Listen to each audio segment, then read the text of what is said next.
அண்ணாமலை இல்லாட்டு தமிழ்நாட்டில் பிஜேபி இல்லை. ஆமாம், அண்ணாமலை இல்லாட்டு பிஜேபி தமிழ்நாட்டில் இல்லை. அவர் தான் அவ்வளோ தூரம் 3% ஓட்டு அன்றைக்கி 15% கொண்டு வந்தது. ஆனால் கட்சி நல்லா இருக்கணும்னா மாற்றக்கூடாது. கட்சி முடிஞ்சதுன்னு அர்த்தம். இவ்வளோ தூரம் பாடுபட்டு வேஸ்ட்டாக போயிடும். அவருடைய இது யாருக்கும் வராதுங்க. எந்த ஒரு குற்ற செயல் செஞ்சாலும் உடனே ஆதாரப்பூர்வமாக அந்த டாக்குமெண்ட்ஸோட தூக்கி போடுற மனுஷன். அது இந்த மாதிரி பண்ணாங்கன்னா இத்தனை நாள் பாடுபட்டது வீணாக போகும். அண்ணாமலை மாற மாட்டார். அவர் தான் மாநில தலைவராக இருப்பார். கட்சிக்கு நல்லது தான். பஸ்களோட தலைவராக வந்திருக்காரு. இதுனா படித்தவர். ஃபஸ்ட்டு விஷயம் அவர் குவாலிஃபைடு ஐஏஎஸ் பதவியிலேருந்து வந்திருக்காரு. ஸோ அவர்கிட்ட மக்களுக்கு வந்து நிறைய எதிர்பார்ப்பு இருக்குது. எதுக்குன்னா அவரால் செயல்பட முடியும், அவங்களுக்கு என்ன நடக்கிறதுன்றது வந்து அவருக்கு நல்லா தெரியும்.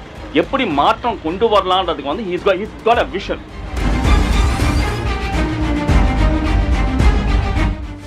படிக்காதவங்க ஆட்சிக்கு வரதை விட இப்போ படித்தவங்க ஆட்சிக்கு வந்து இவர் வந்து ஐபிஎஸ் முடித்தவர். இவர் ஒரு நல்ல எஜுகேட்டட் பர்சன். இவர் சரிங்களா? இவரை மாற்றுறாங்கன்னா இவர் வந்து இன்னும் கொஞ்ச நாளைக்கு வச்சிருந்தா தான் ஒரு அரசியல்வாதி எப்படி இருக்கணும் அப்படிங்கிறது மக்களுக்கு, அடுத்த ஜென்ரேஷனுக்கு. இப்படி ஒருத்தர் இருந்தாரியா, இது மாதிரி நம்ம இருக்கணும்னு ஒரு வழிகாட்டியாக இருக்காரு. எப்போவுமே வழிகாட்டுதல் இருந்தால் தாங்க பின்னால் ஃபாலோ பண்ணி எல்லோரும் வர முடியும். வழிகாட்டுதல் இல்லாமல் எப்படி போக முடியும்? எங்கே சோத்தில் போய் தான் முட்டணும். இந்த நல்லா சிறப்பாக போயிட்டு இருக்கும்போது திடீர்னு இந்த பிரச்சனை வந்து அவர் கொஞ்சம் மன உளைச்சலை தான் ஏற்படுத்தும். ஏன்னா இப்போ தான் சிறப்பாக செயல்பட்டு நல்லா மூவிங்கில் போயிட்டுருக்காப்புல. மறுபடியும் இது மாற்றுறதுன்றது சரியில்லை. இது மாற்றக்கூடாது. பாஜக கட்சி. ஸோ இதில் வந்து முக்கியமான தலைமையில் இருக்கிறது அண்ணாமலை. ஸோ இவரை வந்து மாற்ற போதாக பேசிகிட்டு இருக்காங்க. இது மாற்றினா கட்சிக்கு நல்லதாக இருக்குமா கெட்டதாக இருக்கணும்? கட்சி முடிஞ்சதுன்னு அர்த்தம். இவ்வளோ தூரம் பாடுபட்டு வேஸ்ட்டாக போயிடும். எதனாலண்ணா? அவருடைய இது யாருக்கும் வராதுங்க. எந்த ஒரு குற்ற செயல் செஞ்சாலும் உடனே ஆதாரப்பூர்வமாக அந்த டாக்குமெண்ட்ஸோட தூக்கி போடுற மனுஷன். அவர் ஒன்று சவுசங்கர் இதெல்லாம் குறிப்பிட்ட மாதிரி தமிழ்நாட்டுக்குள்ளே இருக்காங்க. அது இந்த மாதிரி பண்ணாங்கன்னா இத்தனை நாள் பாடுபட்டது வீணாக போகுது. ஓட்டு விகிதம் பார்த்தீங்கன்னா ஏடிஎம்கே டிஎம்கே ஃபஸ்ட்டு இருந்தாங்க. இப்போ வந்து செகண்ட் ரேங்கில் வர்றவங்க வந்துட்டாங்க. அண்ணாமலை வந்ததுனால சில ஏரியாவிலும் பார்த்தீங்கன்னா எம்எல்ஏ எலெக்ஷனில் வந்து 2வது ரேங்கில் வந்திருக்காங்க. பாரதிய ஜனதா அண்ணாமலையினால தான் வந்தது இது. அதனால் வரக்கூடிய சான்ஸ் இருக்குது. இல்லை, அவருடைய திறமை வேறு யாருக்கு வரல. ஏதாவது பாரதிய ஜனதா இத்தனை வருஷம் தலைவர் இருந்தாங்களே தவிர இந்த மாதிரி இம்ப்ரூவ்மெண்ட் வளர்ச்சி எங்கேயும் கிடையாது, தமிழ்நாட்டில் கிடையாது. ஏடிஎம்கேங்கிற சைத்து பின்னுக்கு தள்ளிட்டு முன்னாடி கொண்டு வந்த மனுஷன் இவர் தான். சரிங்களா? எம்எல்ஏ சீட் எத்தனை எலெக்ஷன் அவங்களால ஏடிஎம்கே ஜெயிக்கிறது கெட்டு போச்சு தெரியுமா? இந்த பாரதிய ஜனதானால. அந்த மாதிரி அந்த அளவுக்கு பாடுபட்டுருக்கான் மனுஷன். அவரோட வளர்ச்சி நல்லா இருக்குது. மக்களுக்குன்னு ஒரு தலைவர் இப்போ வந்து புதுசாக வந்திருக்காரு. பஸ்களோட தலைவராக வந்திருக்காரு. இதுனா படித்தவர். ஃபஸ்ட்டு விஷயம் அவர் குவாலிஃபைடு ஐஏஎஸ் பதவியிலேருந்து வந்திருக்காரு. ஸோ அவர்கிட்ட மக்களுக்கு வந்து நிறைய எதிர்பார்ப்பு இருக்குது. எதுக்குன்னா அவரால் செயல்பட முடியும், அவங்களுக்கு என்ன நடக்கிறதுன்றது வந்து அவருக்கு நல்லா தெரியும். எப்படி மாற்றம் கொண்டு வரலான்றதுக்கு வந்து ஹீஸ் காட் அ விஷன். அவருக்கு அந்த விஷன் இருக்காதால அவருக்கால எப்படி எக்ஸிக்யூட் பண்ண முடியுன்றது தெரியும். அது எப்படி செயல்பாடுக்கு எடுத்துன்னு வருதுன்றது அதுக்கும் ஒரு பிளான் வச்சிருக்காரு. எதுக்குன்னா பேசிக்கலி இஸ் அ ப்ரொஃபஷனல். புரியுதுங்க? ஐஏஎஸ் ஒண்டி கிடையாது. He's also from IIMs. Marketing background, finance பேக்ரவுண்டெல்லாம் அவருக்கு இருக்குது. ஐஏஎஸ் ஐபிஎஸ் ஒண்டி சொல்ல வேண்டாம். அது இல்லாமல் அவருக்கு நிறைய பேக்ரவுண்ட் இருக்குது. எஜுகேஷன் பேக்ரவுண்ட் இருக்குது. இப்போவும் இன்டர்நேஷ்னல் பாலிடிக்ஸ் படிக்கிறதுக்கு யூகே வரைக்கும் போயிட்டு வந்திருக்காரு. ஸோ அவரோட எக்ஸ்போஷர் வந்து வேறு. மக்களோட கான்டாக்ட் இருக்குது, டைரக்ட் டச் மக்களோட இருக்குது. ஸோ யார் மாதிரியும் வந்து ஒர்க் ஃப்ரம் ஹோம் கிடையாது. He is working on ground. He is with people, he is for the people. என்னை பொறுத்த வரைக்கும் படிக்காதவங்க ஆட்சிக்கு வரதை விட படிக்காதவங்க காமராஜர்லாம் இருந்தாங்க, அது வேறு கதை. சரிங்களா? அவங்களாம் புத்திசாலித்தனமாக நியாயமாக நடந்தாங்க. இப்போ படித்தவங்க ஆட்சிக்கு வந்து இவர் வந்து ஐபிஎஸ் முடித்தவர். இவர் ஒரு நல்ல எஜுகேட்டட் பர்சன். இவர் சரிங்களா? இவரை மாற்றுறாங்கன்னா அந்த தகுதி, அந்த படிப்போடு, அந்த அறிவோடு இருக்கிற ஒரு எம்எல்ஏவாக வந்திருந்தாரோ இல்லை இதை பண்ணியிருந்தா அவர் என்ன ஆக்டிவேட் பண்ணார், அந்த ஏரியாவில் என்ன பண்ணாருன்னு தெரிஞ்சிருக்கும். ஆனால் பொதுவாக வந்து எல்லாமே போய்ட்டுருக்காரு. கரெக்டாக எல்லாமே நீட்டாக பேசுகிறாரு. எல்லாம் பழைய கதையும் பழையசெல்லாம் வந்து ஞாபகப்படுத்துகிறாரு எல்லாருக்குமே. அதெல்லாம் கரெக்டான விஷயந்தான். அவருக்குன்னு ஒரு அந்த பதவின்னு இப்போ இருக்குது. அதை வச்சு தான் அவர் பேசுகிறாரு. சரிங்களா? அது இல்லைன்னா அவர் என்ன அப்போ பழைய விஷயம்லாம் அப்படியே அடங்கி போய்டும். வரவங்களுக்கு வந்து இந்த விஷயம்லாம் தெரிஞ்சு இருக்கணும்.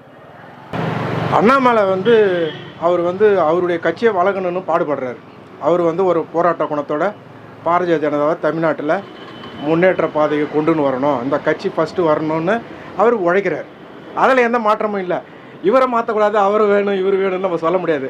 அவருக்கு கொடுத்த பணியை, அண்ணாமலைக்கு கொடுத்த பணியை அவர் கரெக்டாக செய்கிறார். அண்ணாமலை செயல்பாடு நல்லா தான் இருக்குது, ஒன்றும் அவரை வந்து குறை சொல்ல முடியாது. அவருக்கு கொடுத்த அவர் ஒரு ஐபிஎஸ் அதிகாரி, அந்த ஐபிஎஸ் அதிகாரி வந்து அவருடைய வேலையை ராஜினாமா பண்ணிவிட்டு பிஜேபியில் வந்து சேர்ந்து அந்த கொடுத்த பணியை சிறப்பாகவே செய்கிறார். அதாவது வண்டி இப்போ தான் ஒரு வண்டியை புதுசாக வாங்கின மாதிரி அவர் புதுசாக போட்டிருக்கு. இன்னும் அந்த வண்டிக்கு வயசாகலை, இன்னும் கிலோமீட்டர் ஓடல. அதனால் அவரை மாற்றணுன்னா கட்சி ஆட்டம் பண்ணுறோம். இன்றைக்கி பிஜேபிக்கு வந்து ஒரு மரியாதை இருக்குன்னா மேலே இருக்கிற மோடி மேலே ஒரு மரியாதை, அமித்ஷா மேலே ஒரு மரியாதை, அந்த 2 பேருக்குள்ள உள்ள மரியாதை தமிழ்நாட்டில் அண்ணாமலை இருக்குது. அண்ணாமலை வந்த பிறகு தான் பிஜேபின்னா என்னென்னு வெளியே தெரிஞ்சது. ரெண்டாவது அந்த கட்சியை பற்றி விமர்சிக்கிறவங்களுக்கு திருப்பி சாட்டடி கொடுக்குற பேச்சு இவர்கிட்ட தான் இருக்குது. இவர் மாற்றணுன்னா வேலை நடக்கிற காரியம்லாம் கனவுல கூட நினைக்க முடியாது. அந்த மாதிரி யார் நினைக்கிறதுக்கான வாய்ப்பும் இல்லை. ரெண்டாவது கட்சிக்குன்னு ஒரு மரியாதை, கட்சிக்குன்னு ஒரு கட்டுப்பாடு, ஒரு அரசியல் தலைவர் இப்படி தான் இருக்கணும், எந்த விஷயத்துலையும் நேர்மையாக இருக்கணும் அப்படிங்கிறத கற்றுக்கிறதுக்கு ஒரு ஆள். இவர் வந்து இன்னும் கொஞ்ச நாளைக்கு வச்சுருந்தா தான் ஒரு அரசியல்வாதி எப்படி இருக்கணும் அப்படிங்கிறது மக்களுக்கு, அடுத்த ஜென்ரேஷனுக்கு. இப்படி ஒருத்தர் இருந்தாரியா, இது மாதிரி நம்ம இருக்கணும், ஒரு வழிகாட்டியாக இருக்காரு. எப்போவுமே வழிகாட்டல் இருந்தால் தாங்க பின்னால் ஃபாலோ பண்ணி எல்லோரும் வர முடியும். வழிகாட்டல் இல்லாமல் எப்படி போக முடியும்? எங்கே சோத்தில் போய் தான் முட்டணும். அதனால் ஒரு நல்ல பேச்சாளர், ஒரு படிப்பாளி, முதல்ல நாட்டு விஷயத்தை எல்லாத்தையும் தெரிஞ்சிருக்காரு, அறிவு தனம் உள்ளவர், மிச்சவர்களை மரியாதை கொடுத்து பேசக்கூடியவர், இவங்க அடிக்கடி சொல்லிக்கிட்டே போகலாம். பிறரை மதிக்க தெரிஞ்சவர், சிறு குழந்தையாக இருந்தால் கூட தம்பி வாங்க போங்கன்னு கூப்பிடக்கூடியவர், கட்சி தோழர்களோட அன்பாக பழகக்கூடியவர், கட்சி குறைகளை கேட்கக்கூடியவர், மக்களோட குறைகளை கேட்கக்கூடியவர், கட்சியை பற்றியோ நிர்வாகிகளை பற்றியோ தவறாக எதிர்கட்சிகள் பேசினால் சவுக்கடி கொடுக்கறதுக்கு சிறந்த மனிதர். ஒரு மனிதன் இப்படி தான் கௌரவமாக, பேச்சில் யார் வேணால் எப்படி வேணால் பேசலாம், பேச்சில் கௌரவம்னு ஒன்று இருக்குது. அந்த கௌரவத்தோட, அந்த கோயம்புத்தூர் பாஷையோட அந்த கௌரவத்தோடு பேசக்கூடிய ஒரு தலைவர், கண்ணியமான தலைவர். இப்போ வந்து பிஜேபியை பொறுத்த வரைக்கும் இப்போ வந்து அண்ணாமலை வந்து நல்லா சிறப்பாக செயல்படுறாரு. இதுக்கு முன்னாடி வந்து பிஜேபி அந்த அளவுக்கு வளரல. ஒரு அண்ணாமலைஜி வந்த பிறகு தான் நல்லா வளர்ந்துக்கிட்டு வருது. எதிர்கட்சியெல்லாம் நல்லா சரியான நேரத்தில் சரியாக கேள்வி கேட்கறாரு, நல்லா சிறப்பாக பண்ணிட்டு இருக்காரு. மாற்றினா அது சரிப்பட வராது. இவர் தொடர்ந்து நீடித்தா நல்லாயிருக்கும். அருமையாக சிறப்பாக இருக்குது. நல்லா சரியான நேரத்தில் சரியான கேள்வி கேட்குறாரு, சரியான எதிர்கட்சியெல்லாம் சரியாக கேள்வி கேட்குறாரு, கரெக்டாக இருக்காரு. அதாவது உண்மையிலே வந்து கேட்க வேண்டியவங்களே கேட்காம அமைதியாக இருக்காங்க. அதுமாரி நல்லா தரமாக நல்லா சரியான நேரத்தில் நல்லா கேட்குறாரு. தொடர்ந்து நீடிக்கணும். இல்லை இப்போ அண்ணாமலை ஜனன்னு கேட்டேன், தலைவராக இருக்காரு, ஒரு படித்த ஒரு ஐபிஎஸ் வேறு, நல்ல நாலேஜ் நல்லா, அதனால் நல்லா கரெக்டாக பண்ணுறாப்புல. அதெல்லாம் மாற்றது வந்து சரி கிடையாது. அதனால் வந்து இதை மாற்றினா இது அந்த அளவுக்கு கட்சி வளர்ச்சியோட கொஞ்சம் பின்னாடியே தான் இருக்கும். ஆமாம், முன்னேற்றத்துக்கு தடையாக இருக்கும். மாற்றக்கூடாது. இவர் வந்ததுக்கப்புறம் அவ்வளோ தூரம் வந்திருக்குது. இவருக்கு வந்து ஆளே இல்லைன்னு சொல்ல முடியாது. ஆனால் இவர் அளவுக்கு ஆள் இருக்க மாட்டாங்கன்றேன். இவர் அளவுக்கு ஆள் இருக்க மாட்டாங்க, வருவாங்க. இவர் அளவுக்கு ஆள் இருக்க மாட்டாங்க. ஏதோ நேராக போக சும்மா சீட்டை வச்சு தேய்ச்சிட்டு போக வேண்டியதான், நானும் வந்தாங்கிற பேருக்கு. இவர் வந்து ஒரு கடினமான உழைப்பாளி, நியாயமாக உள்ள ஆள், நியாயம் தர்மத்துக்கு கட்பட்ட ஆள். கட்சியும் நாடும் நல்லா இருக்கும்னு, நான் நல்லா இருக்கும்னு விரும்புதில்லை, கட்சியும் நாடும் நல்லா இருக்கும்னு விரும்புகிற ஆள். அதனால் வந்து நாம் வந்து அதில் மாற்றுறதில் உடன்பாடே கிடையாது. நியாயமாக உள்ள ஆள், நியாயம் தர்மத்துக்கிட்ட ஆள். காசுக்காக வந்து ஒருத்தன் பண்ணிட்டு கிடக்கான். கழிவுநீரை இப்படி போய் ஒரு சொன்னாங்கிறக்க அவங்க வீட்டில் போய் கொட்டலாமா? இப்போ நீங்கள் தான் இருக்கீங்க, நீங்கள் உங்கள்கிட்ட அபிப்பிராயம் நீங்கள் சொல்லி, என்னோடய அபிப்பிராயம் தான் சொல்கிறேன். உங்கள் வீட்டில் வந்து நீ எப்படி அவர்கிட்ட வந்து நீ பேட்டி எடுக்கிற, உங்கள் வீட்டில் வந்து ஏற்றுக்குப்பீங்களா? நியாயம் என்ன? எல்லாத்துக்கும் நியாயம் தானே. இவங்களுக்கு ஒன்றும் நியாயம், அவங்களுக்கு ஒன்றும் நியாயம் கிடையாதுல்ல. அப்போ என்ன வேணாலும் பண்ணுவேன், கேட்குற ஆள் கிடையாது. அப்படி தான் ஆகி போச்சு.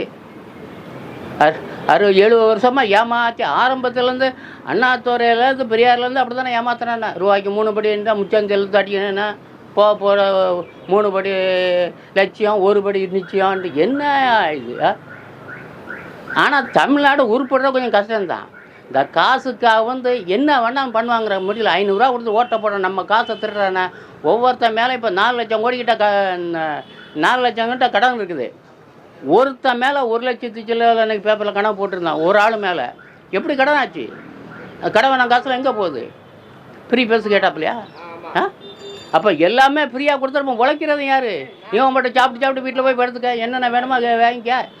பிரியாணி வேணும், தயிர் சாதனம் எல்லாம் வீட்டில் டெலிவரி போய் தான் சாப்பிட்டு கவுந்து விழுந்து படுத்துக்க. நாடு எப்படி முன்னேறும்? தமிழ்நாடுக்கு நல்லது செஞ்சா போதும், வேற எதுவும் சொல்லல. திராவிட முன்னேற்ற கழகம் தான். எனக்கு வந்து மோடி சாரை பிடிக்கும். ஜெயலலிதாவை பொறுத்த வரைக்கும் அவங்க கிங் ஆஃப் லேடி. ஓட்டு போடுறதுங்கிறது அது அப்போதைக்கு டிசைட் பண்ண வேண்டியது. யார் ஒரு விஷயத்தை ரொம்ப அழுத்தி அவங்க மனசுல பதிக்கிற மாதிரி சொல்றாங்களே அதை தான் முதல்ல பார்ப்பாங்க.